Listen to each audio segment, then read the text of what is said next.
உங்க போன் ஸ்கிரீன்ல இந்த வீடியோ இப்போ வந்திருக்குன்னா உங்க வீட்டு குலதெய்வம் உங்களை ஆசீர்வதிக்க போகுதுன்னு அர்த்தம்.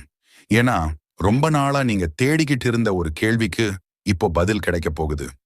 ஒரு பைசா செலவு இல்லாம உங்க வீட்ல இருந்தே உங்க கஷ்டங்களை எப்படி போக்கலாம்னு சொல்றேன். அதுக்கு முன்னாடி உங்க குலதெய்வத்தோட பேரை கமெண்ட்ல சொல்லிட்டு இந்த வீடியோவை ஒரு லைக் பண்ணிடுங்க. மத்தவங்களுக்கும் இது போய் சேரட்டும். நல்லா தான் போயிட்டு இருக்கும். ஆனா திடீர்னு ஒரு தடை வரும். கல்யாண பேச்சாகட்டும் இல்ல வேலை விஷயமாகட்டும், ஏன் தள்ளி போயிட்டே இருக்கு ஆனா நீங்க வருத்தப்படலாம். எல்லா கடவுளையும் கும்பிட்டும் எனக்கு ஏன் இன்னும் விடிவு காலம் வரலன்னு தோணுதா? ஒண்ணே ஒண்ணு புரிஞ்சுக்கோங்க. எல்லா தெய்வமும் முதல்ல நிக்கிறது உங்க குல தெய்வம் தான். வர்ற வெள்ளிக்கிழமை அன்னைக்கு காலையில ஒரு சின்ன செம்புல தண்ணி எடுத்து அதுல ஒரு பிடி கல்லுப்பு போட்டு உங்க வீட்டு வாசல்ல வைங்க. எங்க குடும்ப கஷ்டம் எல்லாம் தீரணும் குலதெய்வத்தை மனசார கூப்பிடுங்க. அன்னைக்கு சாயங்காலம் அந்த தண்ணி